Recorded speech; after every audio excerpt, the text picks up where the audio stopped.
America अभी भी अपनी हरकतों से बाज नहीं आ रहा है। परसों हिंद महासागर में हुए जहाज पर हमले का आरोप अभी भी वो ईरान के ऊपर लगा रहा है, जिसके बाद ईरान और हुतीज एक बार फिर से अमेरिका के ऊपर भड़क गए हैं। ईरान ने अमेरिका के इन दावों को एक बार फिर से खारिज करते हुए कहा है कि अमेरिका ध्यान भटकाना चाहता है। गाजा के अंदर इजराइल और अमेरिका की मिली भगत के चलते हुए जो कत्लेआम हो रहा है, उस कत्लेआम को छिपाने के लिए अमेरिका इस तरह के आरोप लगाकर दुनिया का ध्यान भटकाना चाहता है। ईरान ने एक बार फिर से इन आरोपों को कड़े शब्दों का इस्तेमाल करते हुए खारिज कर दिया। वहीं दोस्तों, हूतीज की तरफ से भी एक बड़ा बयान सामने आया है। अंसारुल्लाह ने साफ कह दिया है दुनिया से कि लाल सागर के अंदर जहाजों पर जो हमले होंगे, उन हमलों का जिम्मेदार अमेरिका होगा। दुनिया भर के देशों के जहाजों को खतरा हमसे नहीं है, बल्कि अमेरिका से है। दुनिया को अपने जहाज अमेरिका से बचाने चाहिए, क्योंकि कल जो हमला हुआ था वो भी अमेरिकी मिसाइल से ही हुआ था, जिसका आरोप अमेरिका ने हूतीज के ऊपर लगाया था और कहा था कि भारतीय झंडे वाला ये जहाज था। सारी चीजें मैं आप लोगों को बता चुका हूं। वही यमन के हूतीज ने कहा कि अगर आप हमें इस तरह से छेड़ते रहेंगे लाल सागर के अंदर, तो लाल सागर एक जलता हुआ अखाड़ा बन जाएगा। इतना छोटा सा है यमन और सुपर पावर को ललकार रहा है, लेकिन सुपर पावर की हिम्मत नहीं हो रही है यमन के हूतीज पर खुलकर हमले कर सके।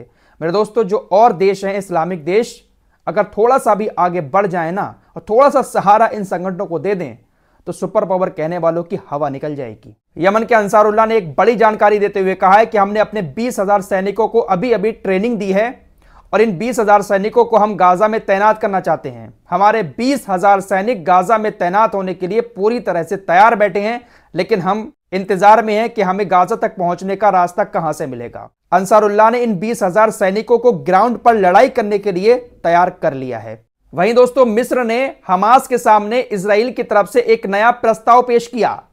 मिस्र ने हमास से कहा कि परमानेंटली सीजफायर गाजा में हो जाएगा, लेकिन शर्त यह है कि आपको गाजा से अपनी सत्ता हटानी पड़ेगी। इजराइल ने मिस्र के जरिए यह प्रस्ताव हमास के पास पेश किया कि सीजफायर परमानेंटली यहां से हो जाएगा, लेकिन इस वक्त गाजा के ऊपर जो आपकी सरकार है, आपकी सत्ता है, उस सरकार को आपको छोड़ना पड़ेगा, तब यहां पर परमानेंटली सीजफायर हो सकता है।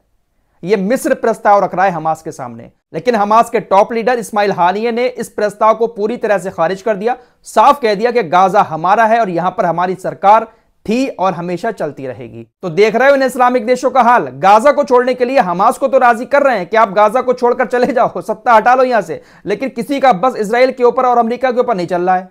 उससे कुछ नहीं कह सकते ये लोग।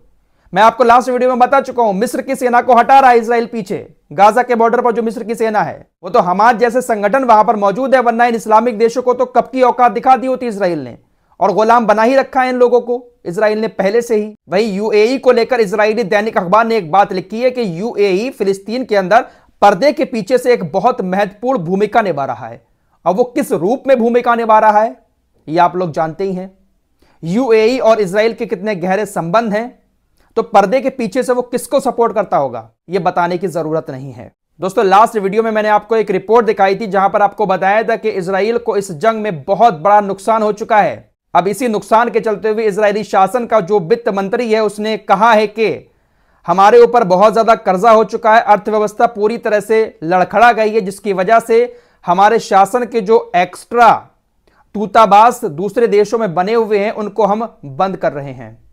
क्योंकि जो दूसरे देशों में दूतावास होते हैं, किसी देश के जो एम्बेसी, उसको चलाने के लिए बहुत पैसा चाहिए होता है, तो जो एक्स्ट्रा बने हुए हैं किसी किसी देश में, उनको बंद करने का ऐलान कर लिया है।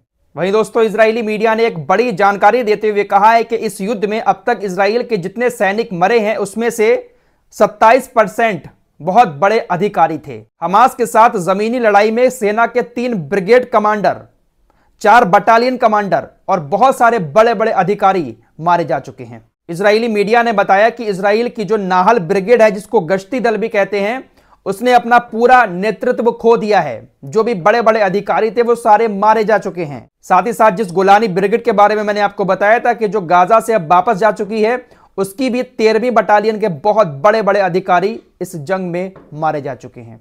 तो हमास ने टारगेट करके चुन चुन के इजराइल के बड़े बड़े अधिकारियों को मारा है। वहीं बदले में इजराइल क्या कर रहा है वो मैं आपको लास्ट वीडियो में बता चुका हूं। कौन आतंकी है, कौन सही है।